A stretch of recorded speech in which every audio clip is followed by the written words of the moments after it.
Ang mga sintomas ng anxiety disorder, ito yung tinatawag na peke. Ibig sabihin, peking kalaban, peking problema, at peking sakit. 'Di ba? Kumbaga doon ka nakatuon, pero lahat 'yun ay peke. Kasi tignan nyo, kung lalabanan nyo yan, nanalo ka ba? Kung susolusyonan mo yan o problema yan, susolusyonan mo yan, o ano yung susolusyonan mo? Paano mo yan susolusyonan?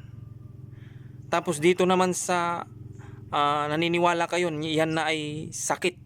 So paano mo yan gagamutin? O anong gamot dyan? Di ba wala?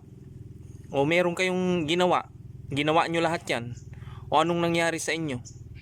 Di ba wala kayong napala? Bagkus mas lalo pang tumindi yung pinagdadaanan nyo dyan, kasi nga napiki kayo. Kaya nga sinasabi dito na kailangan nyong maintindihan ang itong mga sintomas na ito, dahil ang sintomas ng anxiety disorder, nararamdaman mo yan, nararanasan mo yan dahil nga sa yung anxiety mo is disorder na. Kumbaga yung symptoms niya napapansin mo or nakikita mo siya, kaso lang ayaw mo siyang maramdaman at ayaw mo siyang, hanggat maaari ayaw mo siyang makita, di ba? Kasi napakapangit niya. Kaya ang ginagawa nyo kasi, kaya kayo napipiki, kasi yung nararamdaman nyo na pangit, ayaw nyo kasi yun maramdaman. Gusto nyo kasi yun, itinuturing nyo kasi siya na kalaban, at tinuturing nyo na problema, at tinuturing nyo na sakit. Kaya lalo kayong nalulugmo, kumbaga lalo kayong lumulubog ng lumulubog, patagal ng patagal yung panahon, ganyan pa rin kayo. Kasi nga napiki kayo.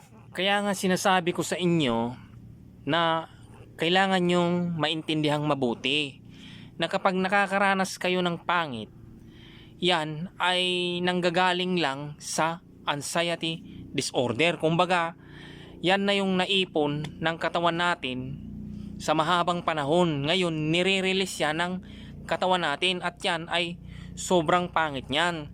Kaya wag nyo siyang bigyan ng kahulugan na yan ay kalaban, yan ay problema, at yan ay isang sakit na kailangan gamutin. Ngayon kapag ganon kasi yung ginawa nyo, ganon yung iniisip nyo, ganon yung paniniwala nyo, mangyayari talaga yun sa isip nyo. Kaya yung isip nyo, yun din yung paniniwalaan nyo. Kaya hanggang sa hindi na kayo kumakawala sa sitwasyon na ganyan, kasi ganun yung paniniwala nyo.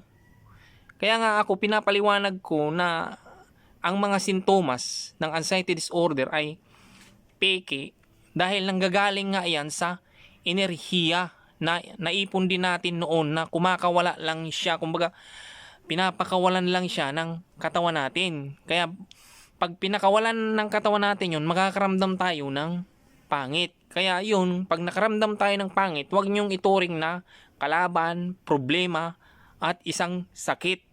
Para matuto kayo, para malaman nyo o para maintindihan nyo na ito ay isa lamang enerhiya na nanggagaling nga sa anxiety disorder.